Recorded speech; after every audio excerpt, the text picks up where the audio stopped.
Salut les terriens! Je vous parle d'astéroïdes dans ce journal de l'espace. A tout de suite!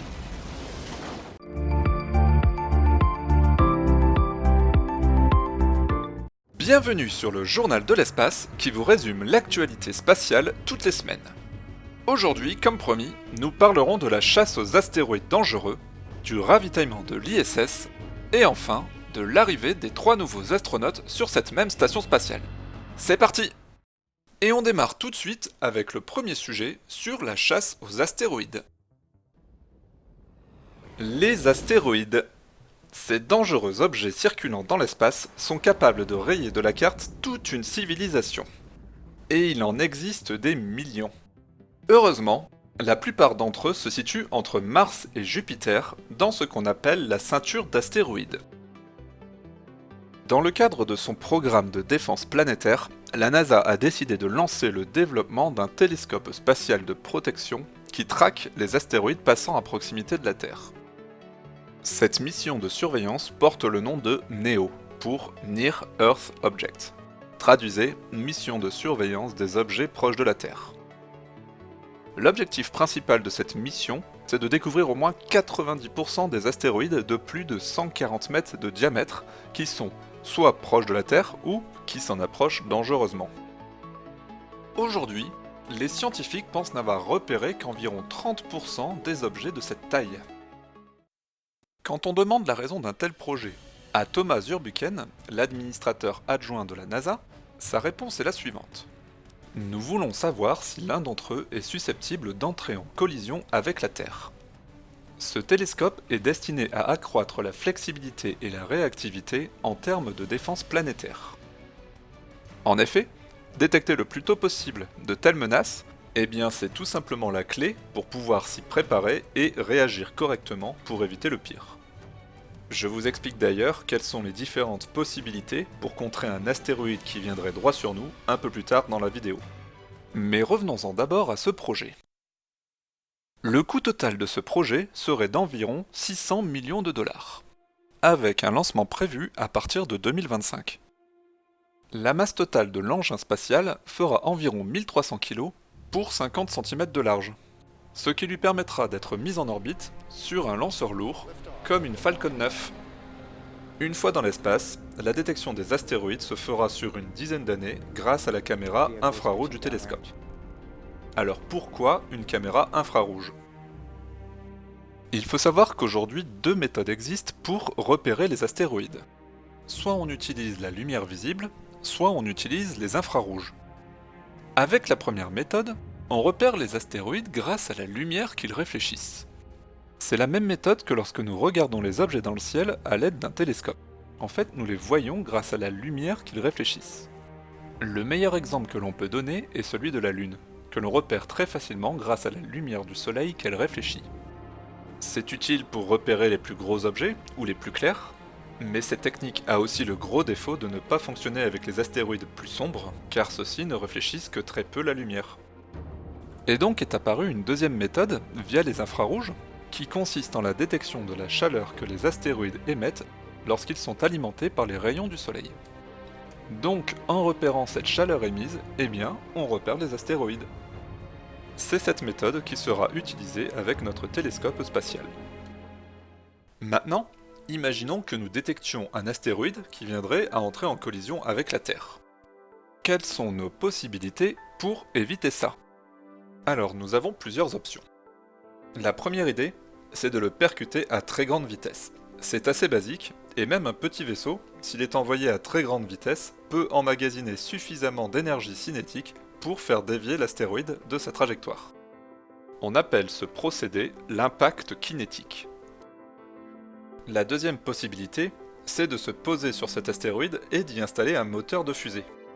Si on ajoute suffisamment de poussée au centre de cet astéroïde, ce dernier peut être dévié de sa trajectoire et passer à côté de la Terre. Le plus tôt nous pouvons réagir, le plus efficace sera cette méthode. Ensuite, troisième méthode, on peut tout simplement l'atomiser, avec une ou plusieurs têtes nucléaires. Cela ressemble un petit peu au film Armageddon.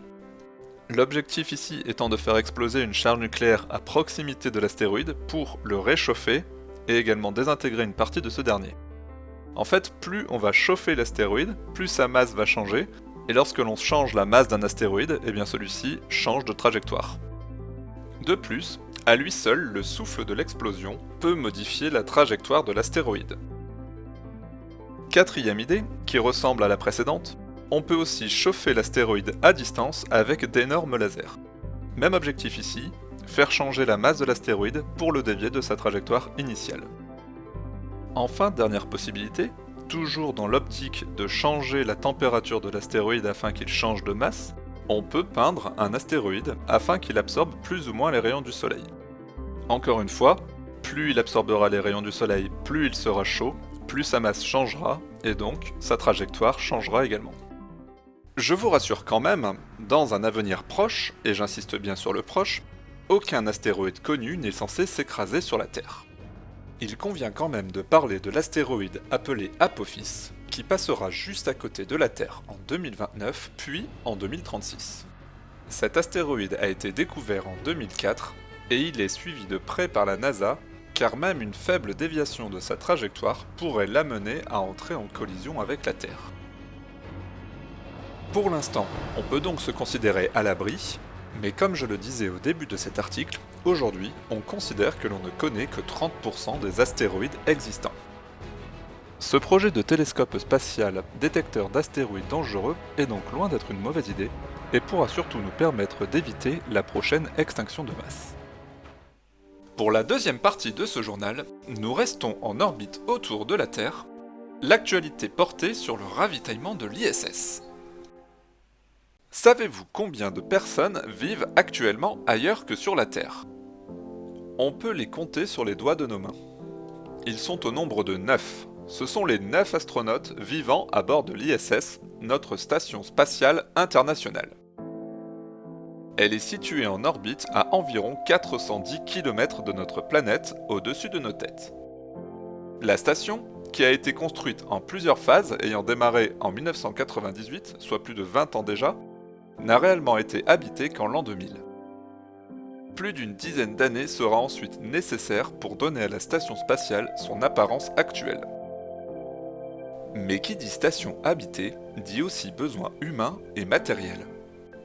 En effet, cette plateforme est constamment ravitaillée en oxygène, eau et nourriture, mais aussi en pièces de rechange, outils, combinaisons, matériel d'expérimentation et carburant. On y envoie même du colis et des courriers pour les astronautes. Bref, la liste des besoins sur place est très importante. Et pour cause, rien n'est produit sur place, hormis de l'électricité grâce aux panneaux solaires.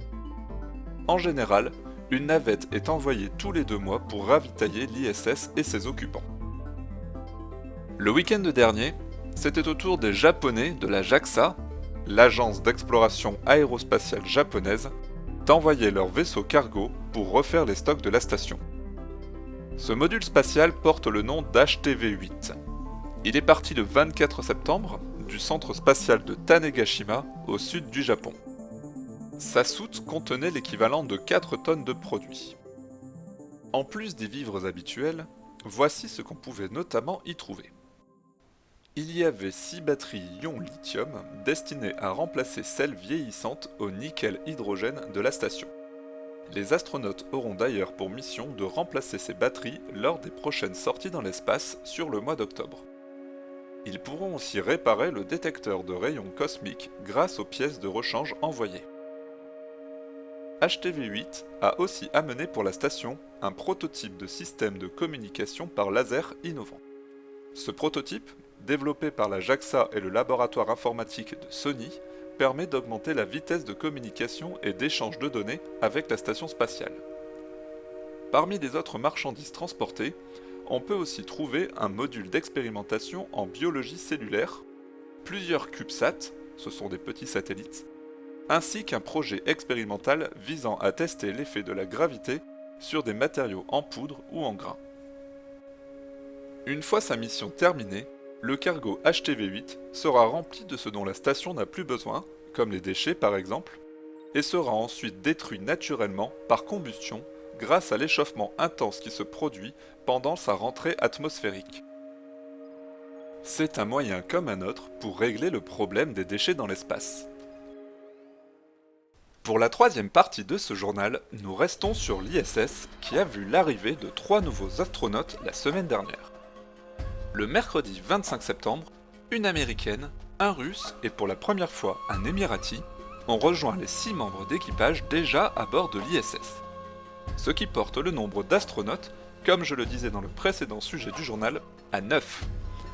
9 terriens vivent aujourd'hui ailleurs que sur Terre. Ces 3 petits nouveaux sont partis du plancher des vaches le jour même dans une fusée russe Soyouz. Il leur aura fallu simplement 6 heures pour rejoindre l'ISS et réaliser un parfait arrimage en mode automatique. L'informatique, c'est quand même bien utile. Tous les astronautes venant d'arriver ne repartiront pas en même temps. Par exemple, Asa Ali Al-Mansouri, notre invité des Émirats Arabes Unis, ne restera que 8 jours à bord de l'ISS. Il participera aux missions scientifiques, effectuera quelques expériences ainsi qu'une vidéo de communication de la station pour son pays. Il est d'ailleurs reparti ce jeudi avec 2 de ses compères russes et américains à bord de la capsule Soyouz MS-12 que vous pouvez repérer sur ce schéma. Expérimenter la très faible gravité à bord de l'ISS a été le privilège de 230 personnes depuis l'an 2000. Ce doit être une expérience pour le moins déroutante, mais qui doit laisser des souvenirs incroyables. Cette station spatiale arrive néanmoins en fin de vie. On estime que les pays arrêteront de l'utiliser entre 2024 et 2028. En effet, la station est vieillissante et a déjà plus de 20 ans. Si vous vous demandez ce qu'il adviendra de ce laboratoire orbital, dites-vous que nous reproduirons le même schéma que pour le cargo HTV-8 dans le précédent article de ce journal de l'espace. C'est-à-dire une rentrée atmosphérique contrôlée. Un plan est en train d'être étudié afin de désorbiter l'ISS en toute sécurité. Mais la tâche ne sera pas simple, car l'objet pèse quand même 400 tonnes. La plus grosse partie de la station sera détruite lorsqu'elle entrera dans l'atmosphère. Et l'essentiel est que le moins de débris possible atteigne la terre ferme ou des zones habitées. L'objectif étant de faire tomber les débris dans l'océan Pacifique. Mais nous aurons le temps de reparler de tout ça dans la prochaine décennie. En attendant, je vous remercie d'avoir suivi ce journal et j'espère vous avoir appris quelque chose. Si c'est le cas, pensez au pouce bleu pour liker la vidéo et abonnez-vous pour ne pas rater les suivantes. Je vous retrouve vendredi pour le prochain journal de l'espace. Salut les terriens!